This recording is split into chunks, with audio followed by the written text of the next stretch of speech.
Китайцы сняли видеоролики о туристском потенциале Коми. Летом журналисты крупнейшего китайского медиахолдинга побывали в регионе и смонтировали два сюжета – «Мистический Коми-народ» и «Девственная республика». Евгений Ракин оценил творчество восточных коллег. Целую серию видеороликов подготовили китайцы о нашей стране в рамках мультимедийного проекта «Здравствуй, Россия». Два из них посвящены Коми. Удивительный мир природы, традиций и быт северян – вот что поразило съемочную группу международной телерадиокомпании Китая.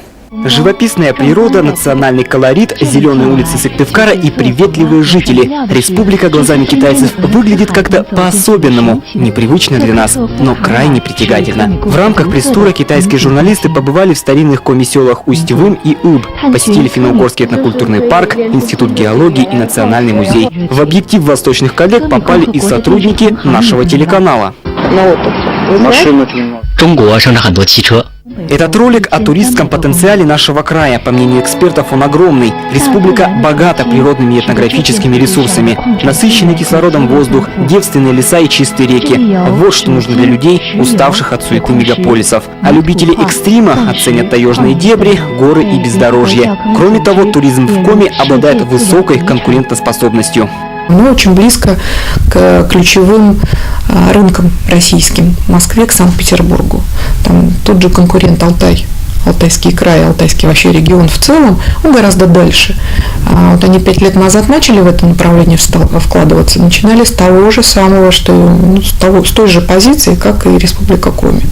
Сегодня Алтай принимает в год около 2 миллионов туристов. В Коми это направление еще только встает на ноги. Открываются новые экологические маршруты, строятся базы отдыха, реализуются и крупные инвестиционные проекты. Медленно, но верно к отрасли подключается малый бизнес. Инструктор по туризму Сергей Романов, к примеру, полгода назад получил от республики грант. Теперь вместе с партнером он предлагает активный отдых – лыжи, кайтинг, сплавы на байдарках, подъемы на скалы. Наш образ жизни, мы в этом вовлечены, мы не только грантовские деньги туда вкладываем, но и свои личные, которые там где-то подрабатываем, еще успеваем где-то заработать.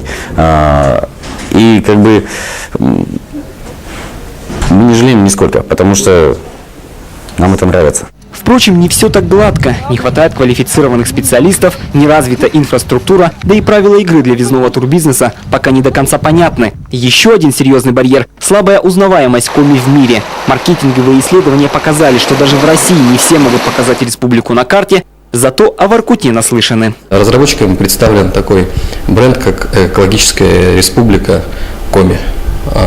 Мы, по сути дела, сейчас находимся на этапе последнего согласования этого бренда. После этого согласования будет предпринят ряд мероприятий, будет принята такая крупномасштабная программа по продвижению республики на туристических рынках. С 1 января в Коми начала действовать новая долгосрочная целевая программа по развитию туризма. Она рассчитана на 3 года. В приоритете развитие кадрового потенциала, информационное продвижение турпродуктов и оказание господдержки. Евгений Ракин, Василий Янин, Павел Фетисов, телеканал Юрган.